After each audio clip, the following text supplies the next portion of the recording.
Buenas tardes, mi nombre es Juan David Borda, soy estudiante de Ingeniería Civil de la Universidad Santo Tomás Villavicencio, sede Aguas Claras.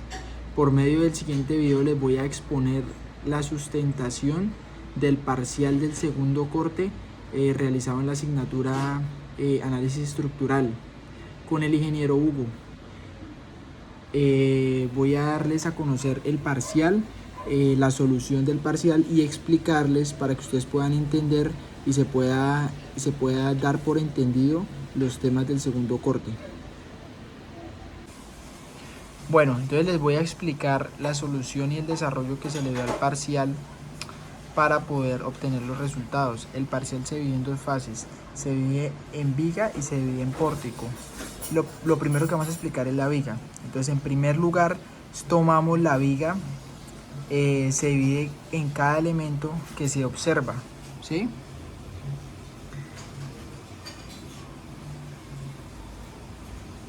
Tomamos los grados de libertad que se toman en la figura. Entonces, después de tomar los grados de libertad, se hace la matriz de rigidez de cada elemento. A cada elemento tenemos que hallarle la matriz de rigidez. Bueno, ya tenemos en cuenta que son 7 elementos de matriz de rigidez. Tenemos que hallar sus respectivos grados de libertad.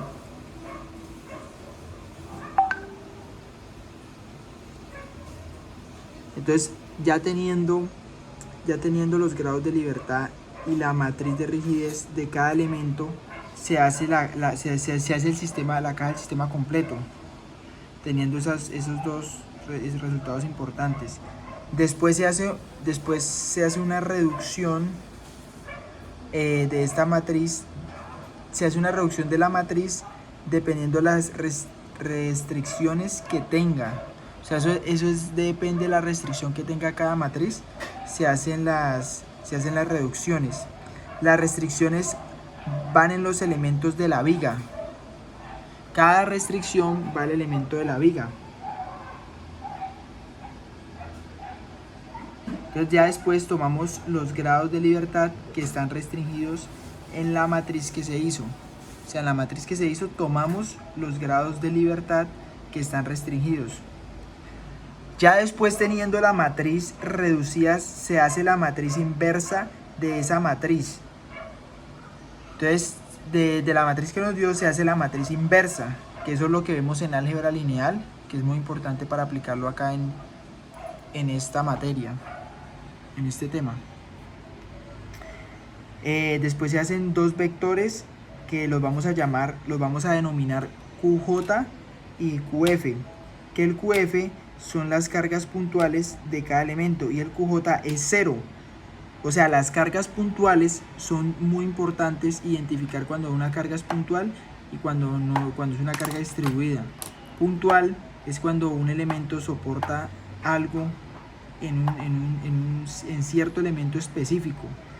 Es una carga puntual que está en un punto, soportada en la estructura. Y distribuida, cuando, digamos, puede ser un ejemplo, ponemos este esfero acá y la carga está distribuida acá en todo el computador, pero si lo ponemos así, la carga está puntual, va a estar puntual la carga. Es un ejemplo muy bueno de explicar ese aspecto, ese aspecto no, sino ese conocimiento, explicar ese conocimiento, para que la gente no quede como una carga puntual, que todos sepamos que es una carga puntual y una carga repartida, distribuida.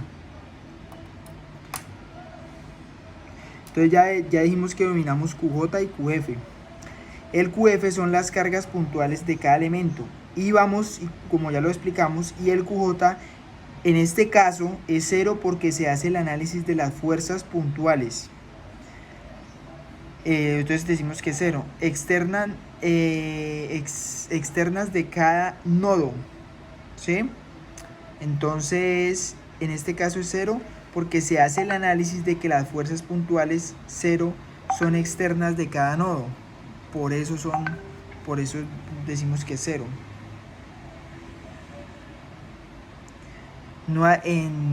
También podemos explicar mejor que es 0 porque no hay una fuerza puntual en el punto QJ, ¿sí? Bueno, después empezamos les voy a mostrar aquí más para que ustedes puedan entender. Vamos a bajar acá. Bueno, se hace la resta de cada uno de QJ y QF para tener como resultado la matriz de esfuerzo, ¿sí? Entonces la matriz de esfuerzo se halla, con la matriz de esfuerzo se halla la U reducida, que es la que nos da el diámetro del desplazamiento. Es igual a la F reducida, se restringen los grados de libertad de la matriz. Ya después se hace la inversa, que es la multiplicación inversa de K y reducida inversa por la U reducida, ¿sí? Entonces les repito para que ustedes tengan ese pedazo claro que es importante. Se hace la inversa, que es la multiplicación de la inversa de K, reducida inversa por la U reducida, ¿sí? Ahí lo repetí para que ustedes lo entiendan bien. Entonces ya después se acomoda la matriz de desplazamiento con los respectivos grados de libertad. Después de que acomodamos la matriz de desplazamiento con los respectivos grados de libertad, sacamos de cada elemento, se saca de cada elemento, a partir de cada elemento se hace la multiplicación del desplazamiento por la matriz de rigidez de cada elemento, ¿sí? Listo, entonces ya después de hacer ese procedimiento, se sacan las fuerzas de cada elemento, se ubican en el dibujo, ¿sí? Voy a mostrarles acá.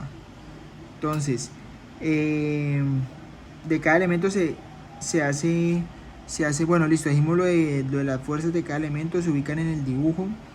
Listo, entonces eso es como la parte esencial del procedimiento para realizar la viga. Vamos a explicar ahora brevemente la parte del pórtico, que es muy similar. Es muy similar la parte del pórtico, se hacen todos los procedimientos iguales. Pero lógico, pues tienen datos diferentes y tiene otra metodología, pero es básicamente lo mismo. Entonces vamos a cambiar aquí de hoja.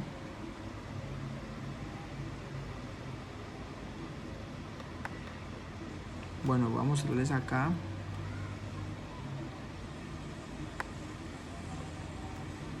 Bueno, entonces el pórtico, para hacer el pórtico se toman los elementos que son 25. En este pórtico tenemos 25 elementos, ¿sí?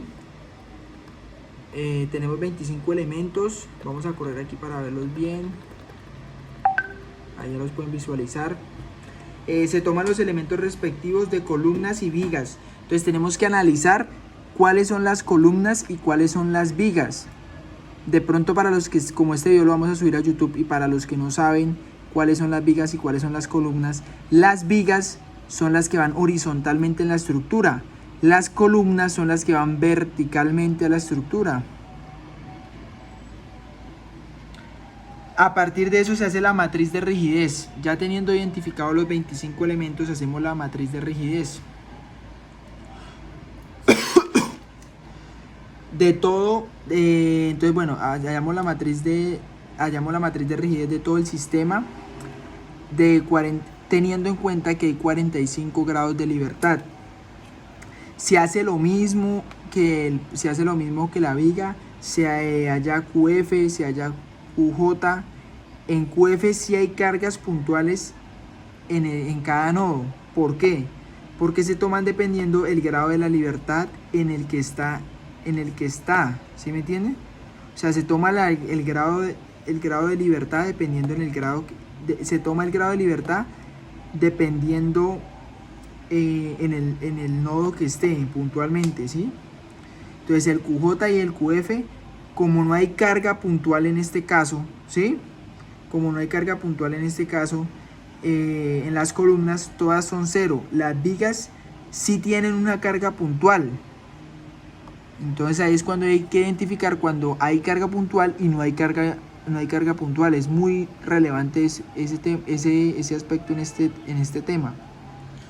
Entonces el procedimiento es el mismo, el que se va a hacer es el mismo que el de la viga. Teniendo en cuenta que las cargas puntuales y las cargas puntuales, las fuerzas de cada nodo son, teniendo en cuenta que las cargas puntuales son las fuerzas de cada nodo. Tenemos que tener ese concepto muy claro. Se tiene se tiene también el documento de la verificación del software de las fuerzas que salen de los momentos en el cortante y en el momento, para poder corroborar que toda esta información esté perfecta, ¿sí?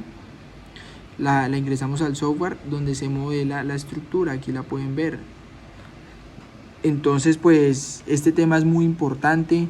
Yo creo que es demasiado importante para toda la parte de estructuras. Para hacer una buena edificación tenemos que analizar todo esto, interpretarlo, saber, conocerlo y ver la importancia, ¿sí? Para cuando nosotros tengamos una constructora, estemos trabajando en el sector de la ingeniería, podamos hacer edificaciones que brinden seguridad, calidad y cumplimiento al usuario, a los clientes que compran en los proyectos. Me alegra haberles podido explicar. Cualquier duda me pueden me pueden dejar los mensajes. La idea es que ustedes puedan aprender y entre todos socialicemos las dudas para ir aprendiendo cada día más. Muchas gracias, que estén muy bien.